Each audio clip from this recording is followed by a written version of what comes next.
السلام عليكم ورحمة الله وبركاته.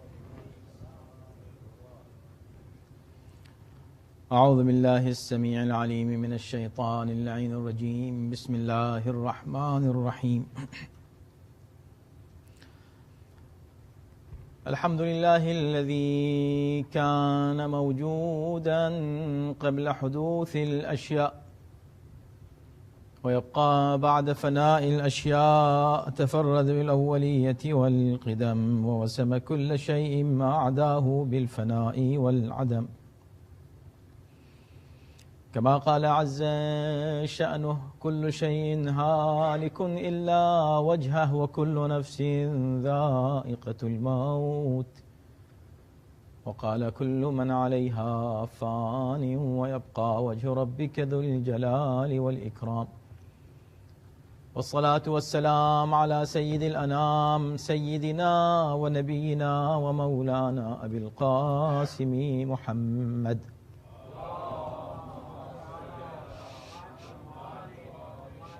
وآله الطيبين الطاهرين المعصومين، واللعنة الدائمة على أعدائهم أجمعين، من الآن إلى يوم الدين. أما بعد، فقد قال الله في كتابه الكريم: بسم الله الرحمن الرحيم: يا أيها الذين آمنوا كتب عليكم الصيام كما كتب على الذين من قبلكم لعلكم تتقون. صلوات.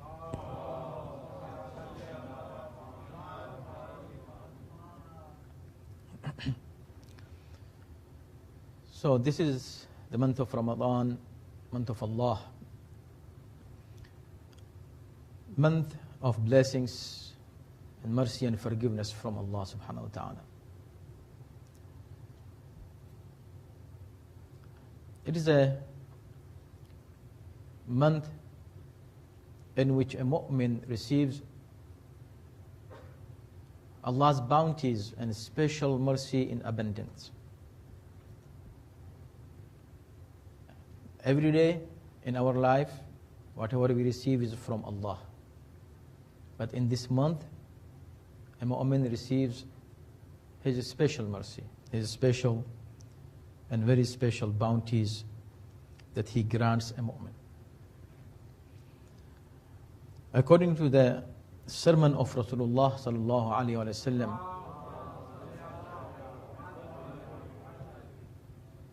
that I recited last week, he says that in this month, if you breathe, your breath will be considered as tasbih, as glorifying Allah subhanahu wa ta'ala, as praising Allah. You're doing nothing, just breathing. How about if you really do the dhikr? If you're not saying subhanallah, your breath will be considered as saying subhanallah. But if you say subhanallah, how much you will get, Allah knows. If you sleep, your sleep will be considered as ibadat. How about if you really do ibadat, how much you will get for ibadat, for doing worship, for doing good deeds.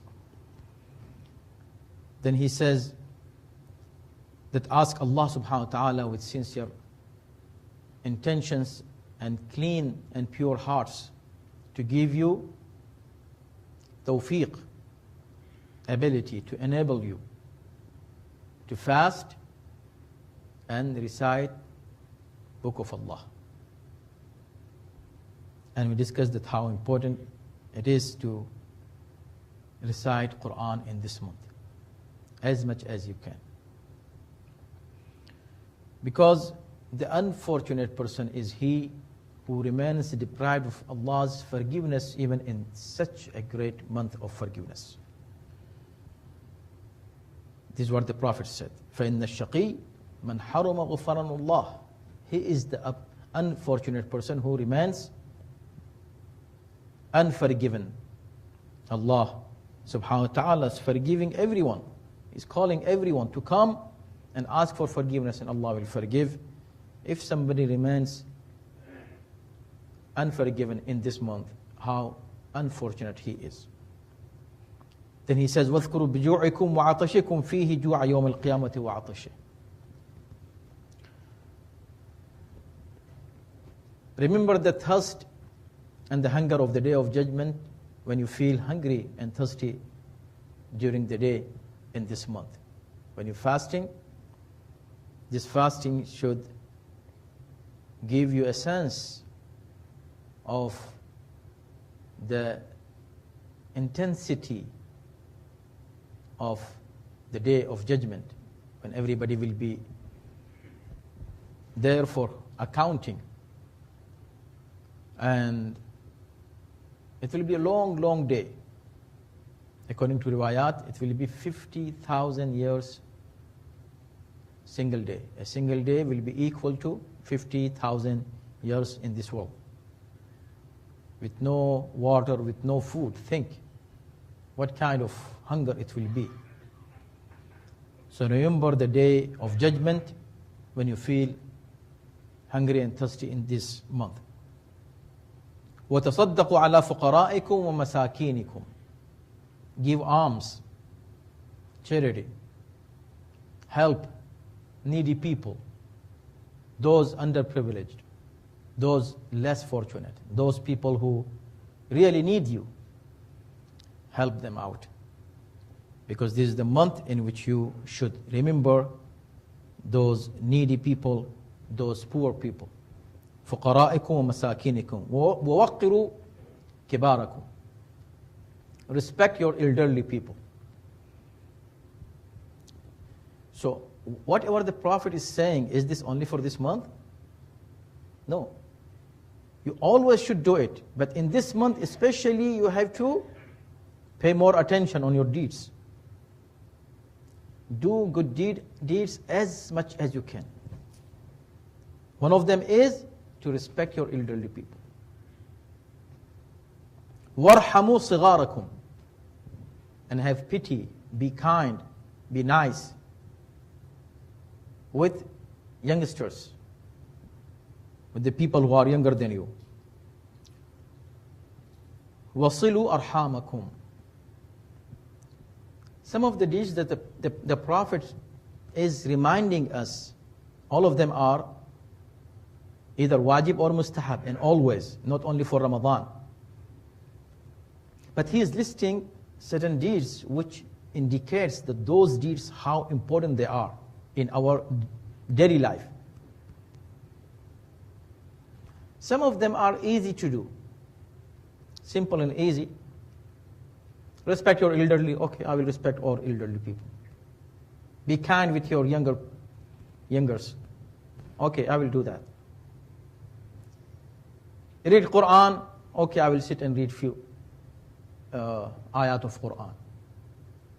But there are certain things which apparently look simple but are hard. One of them is that the Prophet is saying, وَصِلُوا أَرْحَامَكُمْ. Here he has mentioned a couple of things that are really apparently easy, but originally very hard to practice. وَصِلُوا أَرْحَامَكُمْ. Have good relationship with your kin. With your, of course, it starts with your parents, the closest people. And then others. Anyone who has any kind of blood relationship with you. Silu should have silay raham with them. Silay raham has so many stages, and this is a separate topic and huge topic. I know many people, when they hear about silay raham, when they hear about being good and kind with their relatives, with their kin, they say, you have no idea. You have no idea what kind of relatives I have. How can I be good with them? I want to be good with them, but they are not good with me. What can I do? The Prophet is not giving any exception here. In this month, at least. See, you can do it. Although, as I said, it's hard. I know it is hard. But you can do it. if you control yourself, if you pressurize your desire, press it, your desire, control it, fight against your desire, and just say salam to one of your relatives in this month that you had not said salam for a long time to him. Pick up your phone, call him, give him a surprise. What? He is calling me? Why? I don't know why he's calling me. He might going to start abusing me. He said, yes, assalamu alaikum. Who is this? This is me. Why calling me? Just to say salam. Oh, really? See? If you can do this, you are a real successful person and good mu'min, and really you received all the blessings of this month. I gave you a hard job. I know, hard homework. But you can do it. Silu arhamakum. Just to remind you, a person came to Imam Ja'far as-Sadiq alayhi salatu wasalam.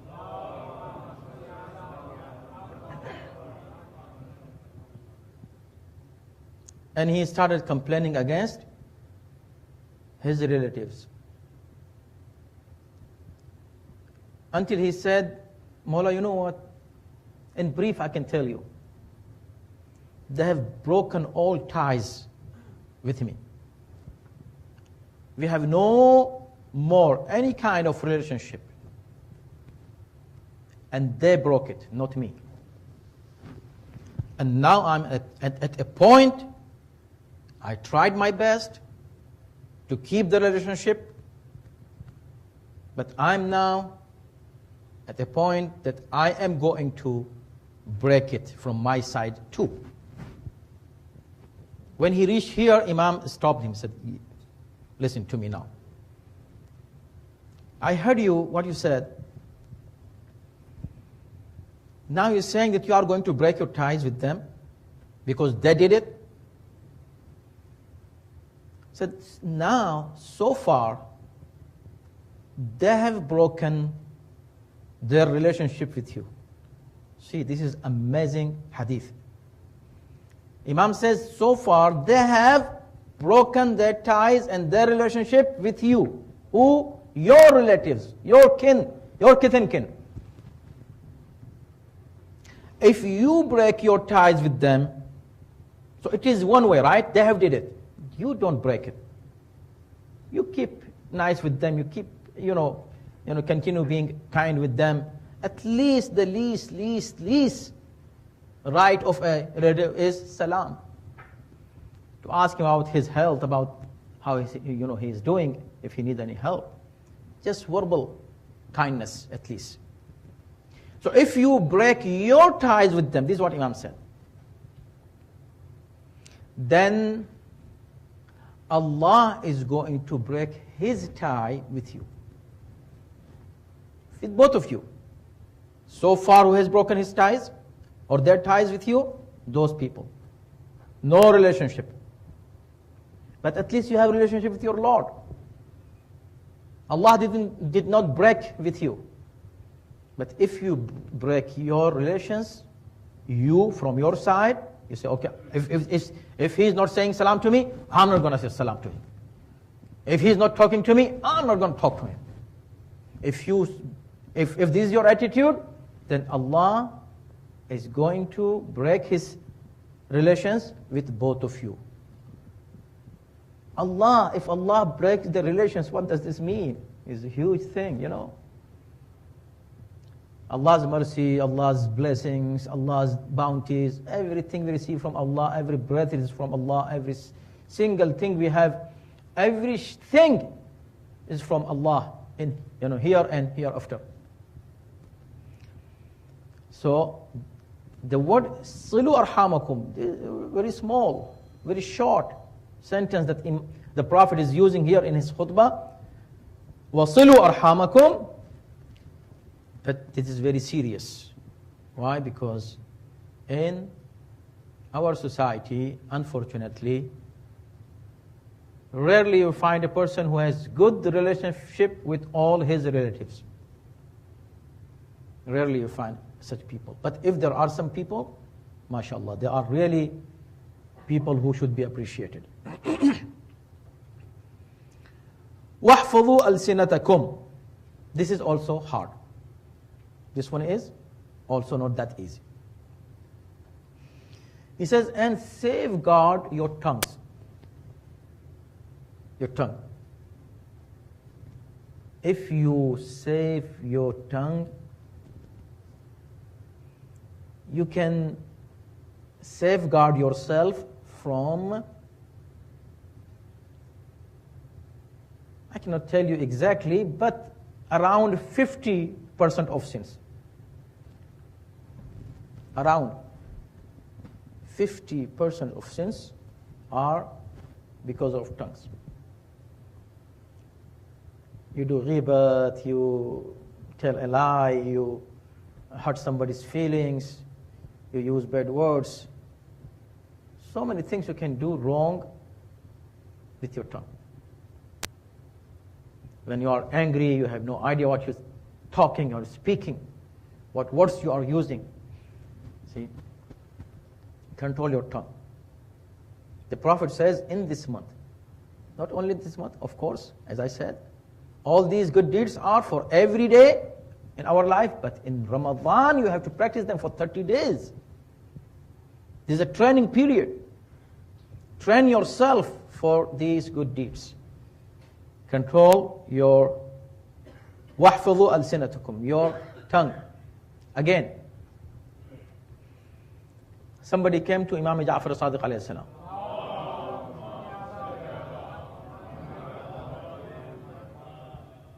And he asked him to give him a guarantee for Jannat.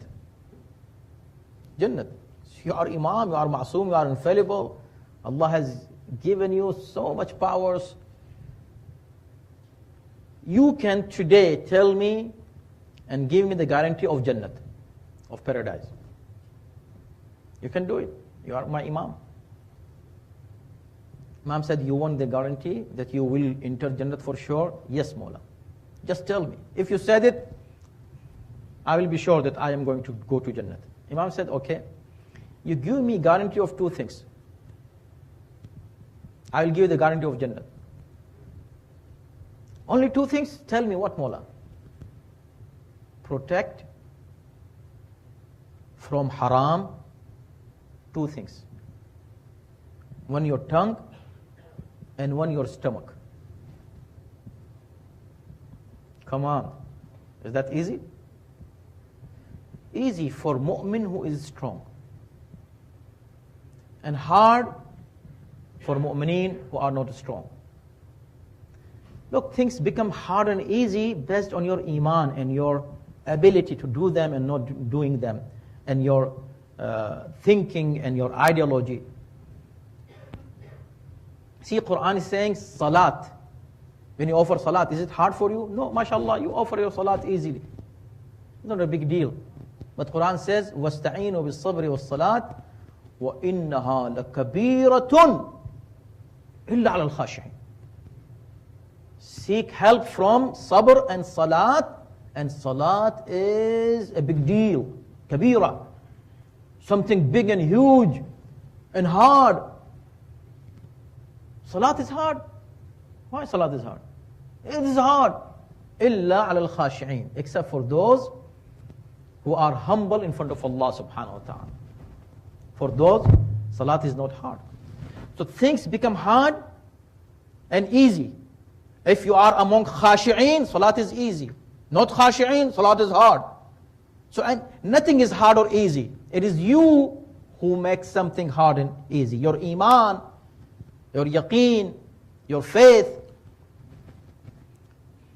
So وَاحْفِظُوا أَلْسِنَتَكُمْ. Protect your tongue. If you protect your tongue in this month especially, so practice it. Not to use any bad word, not to lie, not to hurt somebody's feelings, not to get angry and use nonsense words. Just control your tongue. And when you will be able to control your tongue for 30 days, you can control it for next month too. وَغُضُّوا عَمَّا لَا يَحِلُّ النَّظَرِ إِلَيْهِ أَبْصَارُكُمْ. And also, protect your eyes from looking to anything which is forbidden to look at. Right? This is what all wajibat and muharramat that the Prophet is reminding us in his khutbah. Don't look to anything which is haram.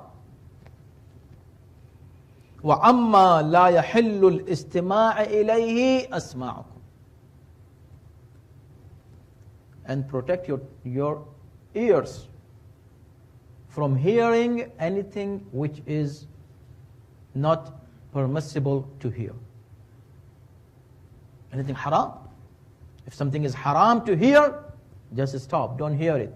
If you hear it, you are damaging the quality of your fast. Fast or any ibadat has two aspects. I can put it this way. One is hardware and one is software. Just like a computer. The hard part of it is, the apparent part of it is what you do. Your ruku', your sujood, your sajda, your tashahhud, your qiyam. But the spirit of this is something else. The same thing about fasting. Fasting, don't eat this, don't drink this, don't do this, don't do this. 9 things, keep away from them. And you are a person who is fasting. But the spirit and the soul of this is not keeping away from food. It's keeping away from every single thing which is haram. This is the spirit of fasting. غضوا عما لا يحل النظر إليه أبصاركم وعما لا يحل الاستماع إليه أسماعكم. Anything which is haram to look at, don't see them, don't see it. Anything which is haram to hear, don't hear it, don't listen to something which is haram.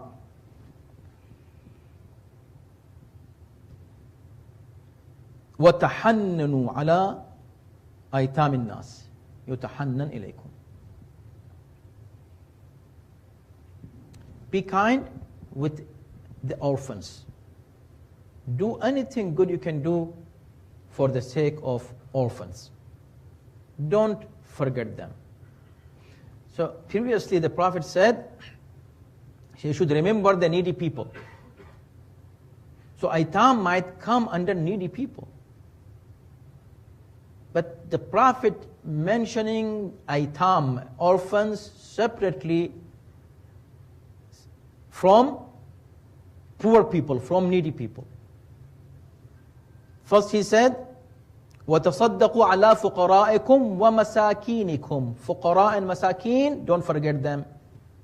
You should give them alms and charity. Here what he says, وَتَحَنَّنُوا عَلَىٰ أَيْتَامِ النَّاسِ. And be kind. He didn't say help them financially. He said be tahannanu, hanan, give them the love. Give them the love that they deserve. Who? Aitam. Not only financial help. They might need financial help. They might don't need. They might need only love, not financial help. To give them what they need, help. So why he separated them? For this reason. And this is what Quran has done in every place. كَلَّا بَلَّا تكرمون اليتيم ولا تحاضون على طعام المسكين. Miskin has been mentioned separately and yatim separately. Why? Because miskin is a needy person. But a yatim, not necessarily that he might be needy. He might be a rich yatim. But still, what he lost the love of his father. That's why he's yatim. So try to be nice with him, give him the love that he lost. If you don't find a yatim around you, in your society, there might be aitam in other places. Whenever there are yatim, don't forget them. So try in this month to do everything good that makes the quality of your fast great and better and better. Inshallah, we will continue this khutbah. It's beautiful khutbah. It has all the things that we need in our daily life, but the Prophet is emphasizing for now. I'll stop here, and from here, inshallah, we'll continue. Just to remind myself and you that fasting is a blessing of Allah by itself. Ramadan and its hours and its minutes are blessings of Allah. Our schedule should be in such a way, whenever you get a chance, you have 10 minutes. 10 minutes, what to do with this 10 minutes? Sit and read Quran. One page is fine, one page. Next time, one more page. One more page. See how many Quran you can finish in Ramadan. Instead of, if you have some chance to talk to people, chat with them, go online, and just, spend your time in social media or regular social, socialization, is good. It's good. But it has limits. If you have chance to read Quran or do this, go and read Quran. This is Ramadan. In Mecca, if you have chance to do tawaf, you will do tawaf, or you will sit and go, go and see the city around. Of course, you will do the tawaf. You will do what is better and good to do at that time.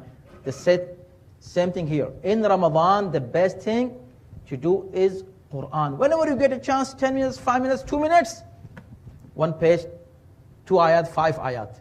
In the morning, 5 in the Dhuhr time, 5 in the evening time. Don't miss the opportunity of reading Quran whenever you get a chance. إن أحسن الحديث وأبلغ الموعظة كتاب الله أعوذ بالله من الشيطان الرجيم بسم الله الرحمن الرحيم والعصر إن الإنسان لفي خسر إلا الذين آمنوا وعملوا الصالحات وتواصوا بالحق وتواصوا بالصبر